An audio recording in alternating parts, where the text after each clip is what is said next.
Hi, Gwen. Glad to see you here. Welcome, everybody. Hi, Elaine from Ontario. I love Ontario. It's so beautiful. Ontario, several of my clients have been from Ontario, so I love it.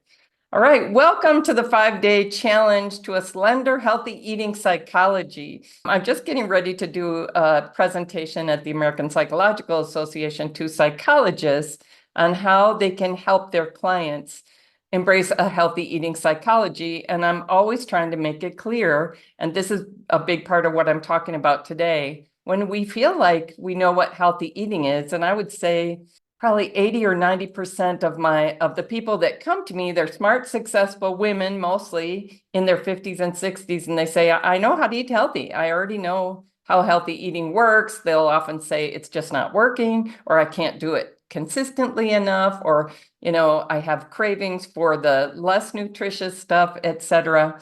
But I find when we get really super clear what healthy eating means to our body, that in a way that transforms our lives, that becomes very, very different. Kathy from Florida. Yes, welcome. I'm glad you guys are here. I really appreciate taking time to do this. And it's why I put a lot of work into it, because I know your time is really valuable. But I have had so many people over the last several years tell me, that changed my life to go to that event. I started thinking of all this differently. I started changing my behavior and I started losing weight. I started getting healthier, etc. It's really cool. Recently, a psychologist who's I've never met with, he's just watched my videos on YouTube. He was at a plateau with his weight loss and couldn't figure it out. We had a little bit of back and forth messages. And then he went down from 190 something to 160 something. So he really broke the plateau and lost his weight. And it was listening to the big messages that I'm giving you this week that changed everything for him. So I really encourage you, put distractions aside, really focus on there's something really new here. And if I can get it in my head, it can change my life. And I'll do my part to really help you get in your head and heart that we're not talking about doing something that's really hard. We're talking about doing something that's really different and actually becomes easier and easier and easier. Slender for Good clients tell me every week, this is easier than what I was doing, which I love to hear, because actually what works should be easier than what we are doing, which is a super extra excited, super stressful way of approaching eating, where we end up thinking about it way too much, way too stressed about our eating and our weight. And I just feel like that needs to stop. And I do work with younger women, I do work with men as well, but I really feel this mission about women in this age group, because I think we're really needed. Because I'm in this age group, it makes me very emotional to think about people like me and people like my clients spending way too much time and energy worrying about their eating and their drinking and their weight. It just it's no way to live. And we are surrounded by an environment that draws us into that trap. And I want to show you the way out of the trap. I think about the analogy of the fly. Sometimes I'll get a fly in the house and it'll just be like hitting the window trying to get out. And I would try to show it the door. Here, come this way. You're going to kill yourself that way. And I feel the same way about this, about changing our eating and really embracing truly healthy eating. So if you've struggled to get your healthy eating habits consistent enough to get lasting weight loss, you're in good company, because that's what's happening for most people now in our society. I want to show you why and show you the way out of that trap. So if you've been frustrated with the ups and downs of making a lifestyle change that changes your life, right? Then I want to show you the way out of that ups and downs, start and stop situation. Getting weight loss that lasts is shockingly unusual in these times, and it doesn't have to be difficult. So I just can't stand it. So hopefully this will be very helpful to you. Those of you who are with me live, feel free to put questions in the chat and I probably will see them. All right, so the promise of this week, I want you to understand why sustainable weight loss is so hard after 50. Yeah, we don't care about weight loss that is temporary and then we gain back more than ever. We don't want that, right? And that is what's happening for most people. And I want you to really understand why that is. Why is sustainable weight loss so hard? And it's basically the bottom line answer here. I'm going to explain it more today and tomorrow, is because we're using unsustainable eating approaches. Makes me mad. All right. I want to show you how to quit fighting with yourself. We end up in this big internal conflict. Oh, can I eat this? How much of this can I eat? What am I going to do about making up for it later? That is an exhausting way to live. It's no way to live. So I want to show you the way out of fighting with yourself. I want to help you get unstuck from approaches that are never going to work in the long term. And I want to bust myths that are keeping you stuck, understandings that are keeping you stuck. I want to help you build a strong, slender, healthy eating psychology. Sounds good, right? I mean, so what I've realized is as I've helped my clients, the dieting psychology is almost 180 degrees from a slender, healthy eating psychology. So I want you to start to see that. One of the things that we're trying to accomplish this week is we know that when people are successful with habit change, one of the phases that they went through that unsuccessful people didn't go through is the preparation and readiness stage. It's a very important stage. So we think about changing our eating habits as, okay, I'm just going to look at this plan. I'm going to jump right in and do some actions, and that's going to change everything. And then I'll go back to the way I was eating. In a way, we kind of see it that way. So that is underestimating two of the biggest steps in successful habit change. One is preparation and readiness. The other is maintenance. So when people work with me and they get all the way to their goal weight and they're pretty excited, they kind of want to celebrate. And you know what we think of when we get to that point is, oh, good, I can go back to eating the old ways again. And if you do it that way, you're going to go back to not only gaining the weight back, but often gaining back more because you slowed your metabolism during that process. So we really want to think about it differently. We really want to approach it differently. It isn't hard, but it is so different that you have to first see what's wrong with your approach so that you can do what works. So I really want to help you finally get this whole issue of eating and drinking and weight concerns handled so you never have to diet again, because we can spend our time on better things, right? All right. So let's just talk about the big picture that we're facing. More Americans than ever before are trying to lose weight, especially women over 50, right? Yet we're more overweight than ever. And some estimates suggest that less than 1% of weight loss efforts result in sustainable weight loss, right? So I've seen so many people. I bet you can think of people that you've seen who lost a bunch of weight and you were like, wow, what are you doing? I might want to do that. And then you see them gain it all back. I think about several dramatic examples in my own life. And one in particular, someone in chorus who lost, I don't know, probably 70 pounds doing one of those packaged meal replacement plans. And as soon as she went back to trying to eat real food, she gained it all back and then some.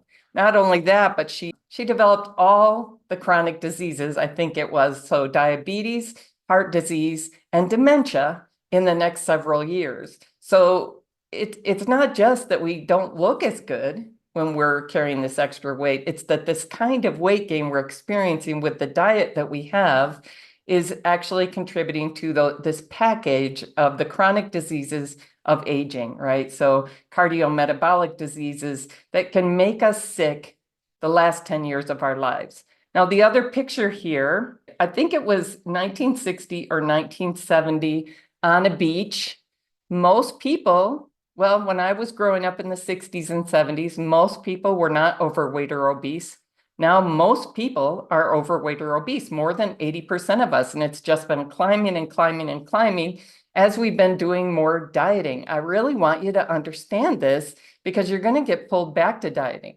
So the kind of weight gain that we're experiencing is going along with heart disease, high blood pressure, it's going along with diabetes, it's going along with dementia, it's going along with a lot of cancers. So this whole problem with our metabolic functioning is making us very sick, right? So most of us now, more than half of us, can expect to live the last 10 years of our lives with one of those chronic diseases not functioning very well. So, and the societal costs for this, 200 billion in costs at least for obesity, right? 346 billion for hypertension, $319 billion for type 2 diabetes. This is what's breaking our healthcare system. The system cannot sustain these kind of costs. $215 billion for chronic back pain, which is something I had and got very much better when I changed my eating, partly because I had less weight, but partly because it affects cellular metabolism.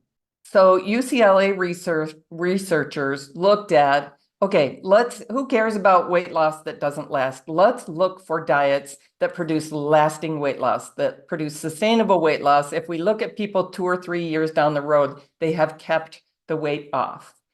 And so they found something like 32 studies that followed people.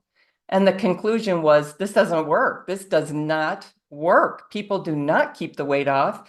In fact, if they've gone on a weight loss diet, that's the best predictor of weight gain. And it really makes me want to cry. It's one of the reasons I will spend a lot of my time doing these free events is I want more people to understand those approaches don't work and they're actually going to make things worse for you.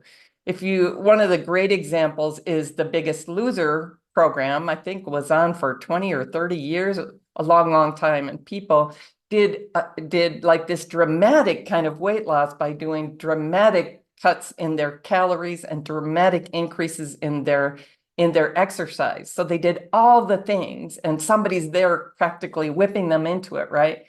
Almost all of those guys, they might have lost 70 pounds, 100 pounds more. Almost all of them gained the weight back. And the way that I've read the research, it's saying their metabolism never recovered. Like their metabolism is so slow now. Their body is fighting to hold on to the excess fat. I believe that's from studying this in recent years, that's because our body starts to perceive that we're starving. And it says what we got to do is turn on this fat switch and store more fat. So we'll talk more about that later this week.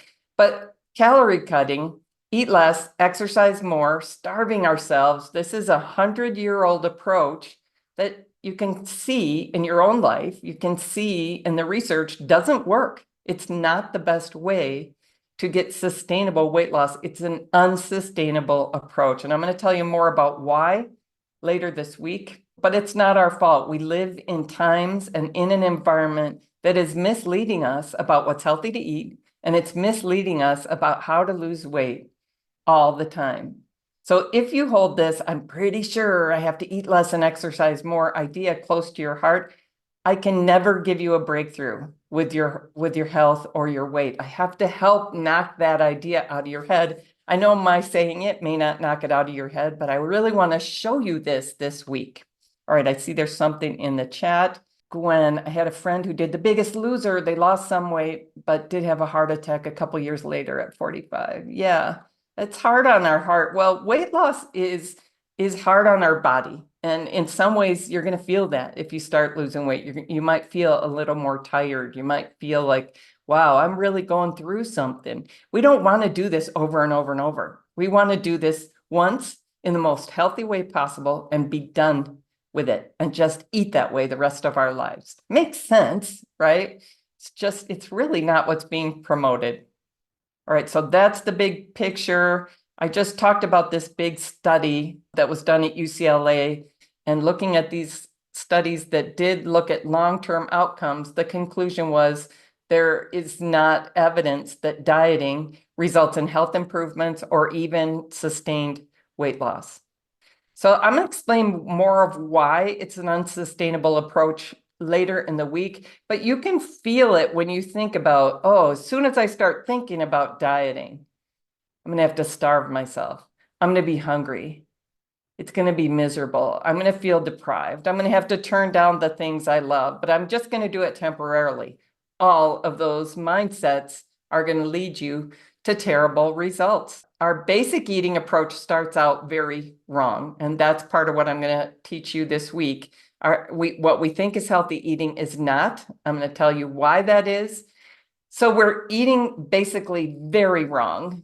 Very, very wrong. I'm going to hopefully persuade you of that. Our diet in these times is very wrong for human health. It is causing this weight gain. And then we all look for diets. We all look for maybe calorie cutting diets or maybe carb cutting diets. And those seem to work at first, and then they seem to stop working. They're unsustainable. We gain the weight back because our body doesn't think this is a good idea. Oh, we're not getting enough food. We better store excess fat to be able to survive whatever this famine is. It's just not going to be the effective approach that we all have thought it was going to be. Why do our doctors think it is? Why do our dietitians think it is? I'll talk more about that later in the week. Most of our food now, so when I talk about truly healthy eating, it's not what we think. This is one of the big kind of statistics I can share with you to show this. So there was a United States study. There's a UK study that did the same thing, looking at how much of our food supply is ultra processed. And they found that 73% of the food in our environment, so they went to Walmart, they went to Whole Foods, they looked at what was on the shelves, what was available for sale, and 73% was ultra processed. So what does that mean? What's the corollary about how much is actually highly nutritious? So we think we're eating healthy, but on average, 27% of our food is actually highly nutritious. What do you think for human survival? You think about humans throughout all the history of time. What percent of our food should actually be highly nutritious? Probably closer to 100%. So we end up, like those of us who are smart and well-read and, maybe middle class, upper class, we eat better than poor people now in these times. And we feel like, I don't eat that much processed food. But when you discover that on average, the average American, the average Brit is eating 27% highly nutritious foods, it's got to spark some kind of idea like I might be eating more of that than I realize and thinking it's healthy, right? And they also found in this study that the highly processed food-like substances are 52% cheaper than less processed alternatives. Now, that doesn't mean we can't eat real, whole, highly nutritious foods in abundance and keep it under a certain amount. We can do that on a budget. We absolutely can. But if you're looking for cheap as the number one priority, or fast as the number one priority, or tasty as the number one priority, or those three as the top priorities, and then I hope it's healthy too, you're very likely to come across highly processed stuff as what's mostly on offer. I'm trying to shock you a little bit because most of the people that I meet feel like they're eating pretty healthy. Like, I know what healthy eating is, and my answer is you don't. There's way too much misinformation in what we're finding. There's way too much. If only 27% of what's on offer is highly nutritious, that means you're having to walk by most of the stuff in the grocery store, right? You've heard that thing about just shop on the outsides of the store. A lot of my clients say, there's a whole bunch of aisles I just never go down anymore. It actually is making my shopping way easier. It's also making it less kind of exciting, stimulating, stressful, guilt-producing. So I remember going up the processed food aisles, but looking for the healthier alternatives. That's an idea that's been promoted to us a lot. I'm going to pick the healthier alternatives. And the fact that they tend to cost a lot more makes me think, yeah, I think I'm doing the right thing. We want to get out of that mindset. I want to tell you that the food industry is spending billions of dollars every year trying to convince us that the highly processed, non-nutritious food-like substances are healthy. So here's some of the packaging, tends to really appeal to me. And it's designed that way, right? Oh, this is milk from cows not treated with growth hormones, right? Oh, this is 100% whole grain, which is a lie. The food in that package started as a whole grain. The initial ingredient was a whole grain. Then they processed it into flour, and now it's not whole grain anymore. The term natural, I can see the side of it up in the left-hand corner. That one really appealed to me. Has absolutely no meaning. It's just a marketing term. It isn't backed up by anything. No nitrates, BPA-free, made with organic meat, USDA organic. Made with real fruit, that's from a jelly package, right? Anything that's packaged like this with colorful terms, trying to convince you that it's healthy is probably not healthy, is probably not real food. And why does the food industry try to persuade us of this? It's the most profitable for them. And they are able to design these foods to be as addictive as possible. And they are designing the foods to be as addictive as possible. Then they have to put packaging on it that tells us it's healthy so that we will feel okay about going and buying it all the time. Most of my clients that come to me say, I eat healthy. I don't eat that much highly processed food-like substances. We're eating more of it than we realize, partly because we're being lied to so much.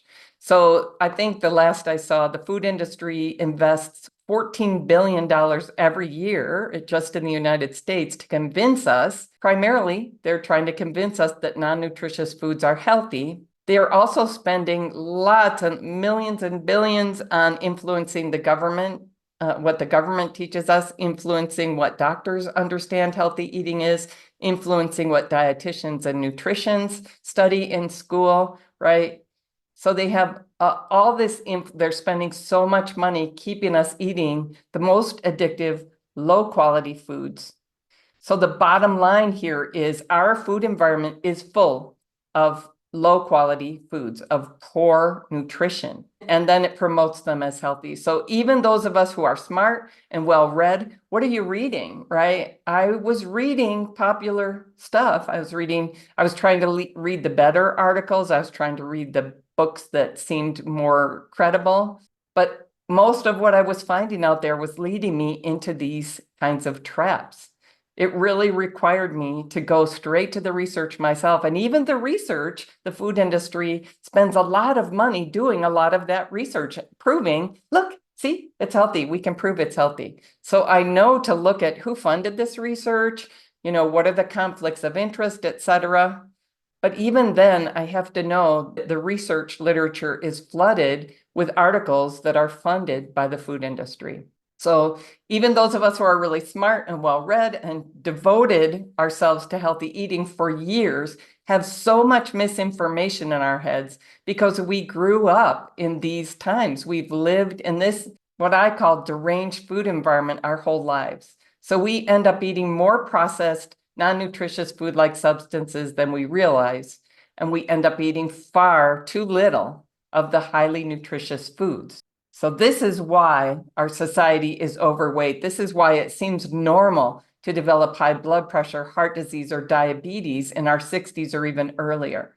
When we're trying to do a somewhat improved version, a better alternatives version of the standard Western diet, when we're trying to do the 80-20 approach, I'll do 80% of the time healthy and 20% treats, it's not going to be enough to change your life to really get that kind of health that we should be enjoying if we're eating healthy. I'm a healthy eater. That's what I said. I felt like I'm really smart. I know what I'm doing. I know what I like. I care about this. I put a lot of time and money into this. I read the packages. I read the articles. I read the books. In 2014, I was 55 years old and I was way overweight. I was more than 60 pounds overweight, super uncomfortable. Everything that used to work for me stopped working.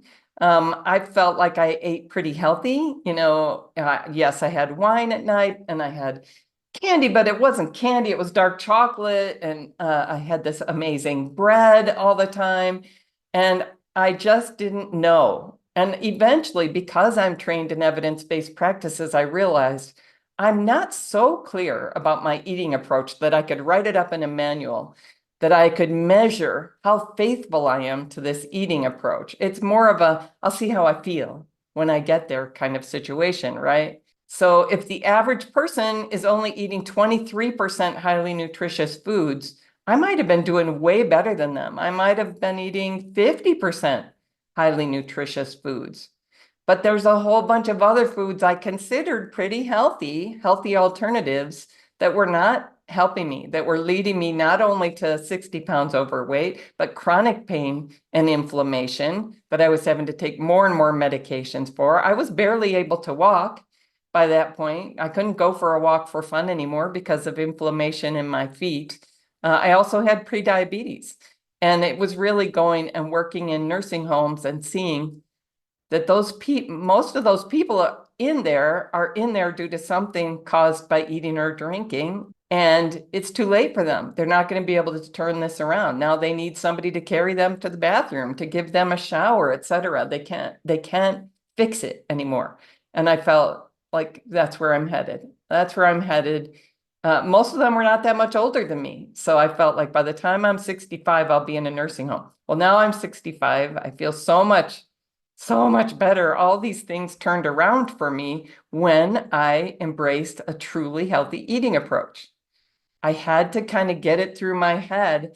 I didn't know what that was. So when I went to the research, I looked for fundamental principles. When I thought about it from an evidence-based practices approach, I realized it should be a handful of principles. It shouldn't be, here's 100 pieces of advice that you kind of figure out how to put together. That's terrible. That's never going to work for anything, for any kind of change in our lives.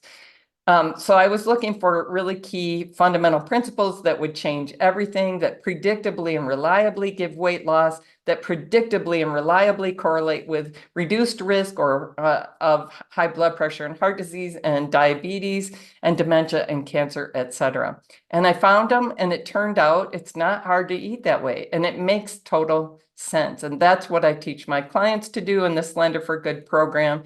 I can't just give you the answer. Here's the answer. I actually did try that the first year after I lost the weight and people were asking me how I did it. And I would try to give a 1-minute answer. It's just a little more, it takes a little more mindset shift and a little more understanding than that. Like, okay, my first principle that I discovered is you have to eat abundant, highly nutritious foods. Well, we had to get really clear. What are highly nutritious foods? Because we can't trust the food environment is leading us well.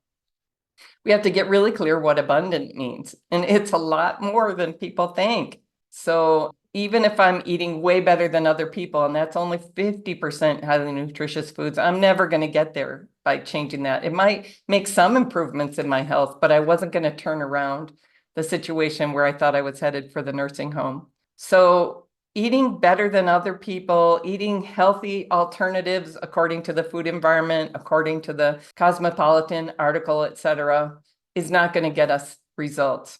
We have to eat a lot more of the highly nutritious foods. And that's the first of 4 principles that I found make a really big difference.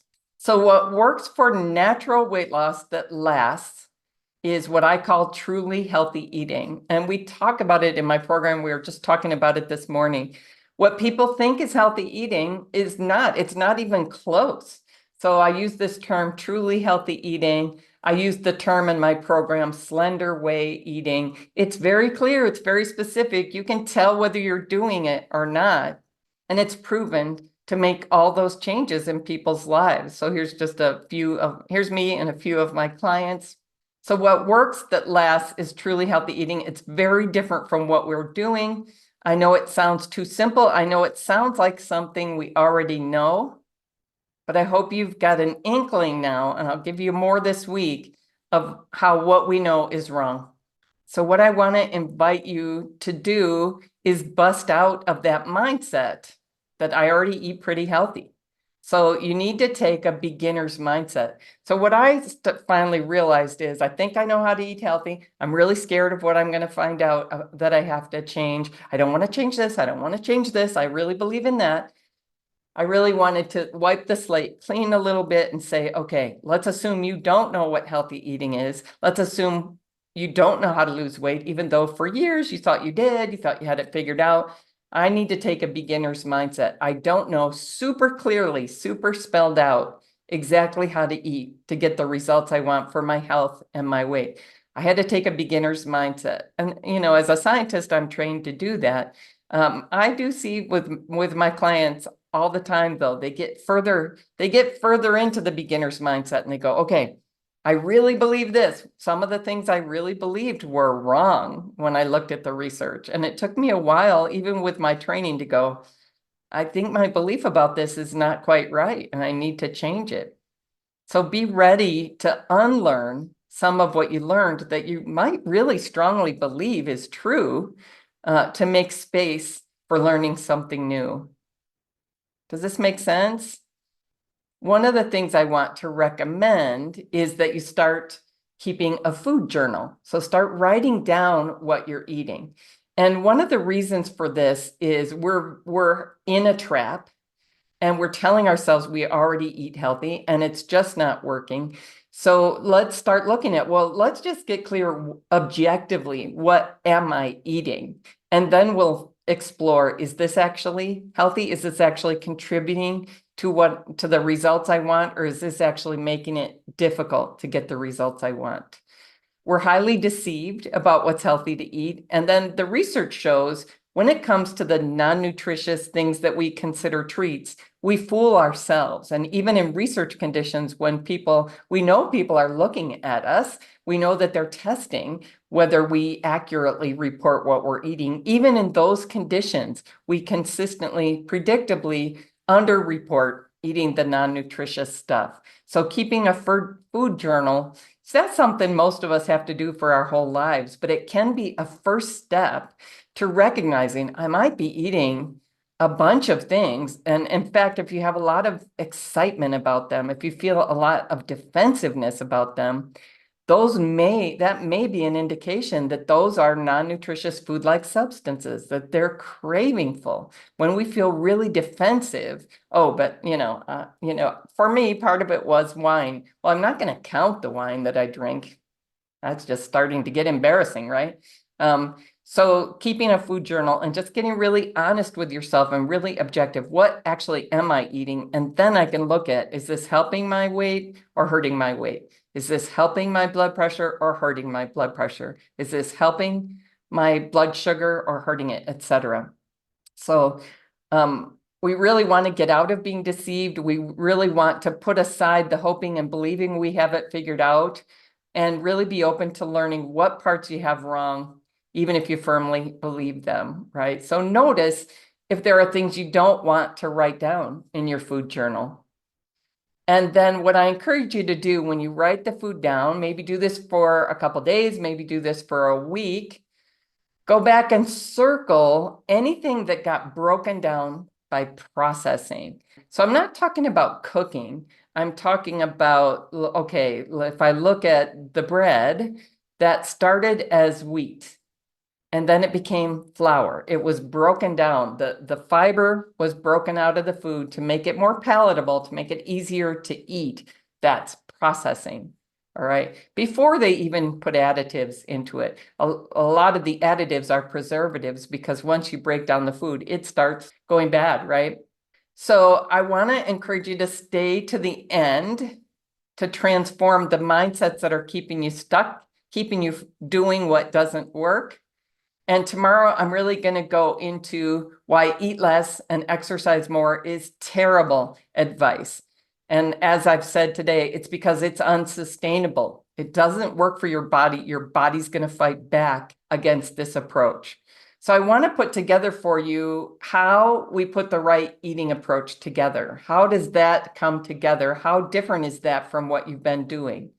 And then we put it together with the right mindsets to make a truly healthy eating approach a happy habit. And I'm going to share some stories this week about people like you who got dream results doing this. And one thing I will say over and over is they tell me all the time, this is actually easier than what I was doing. This is getting so easy. So it is a very simple approach. It's very clear, very specific. That's easier than, I don't know, I'll see how I feel, right? And it's also easier because it starts producing results. You start getting more energy. You start getting more mental clarity. It gets easy to follow as opposed to what we've been doing. Initially, it's like, I got to do something really different. That doesn't feel easy. That really takes some attention and time for a while.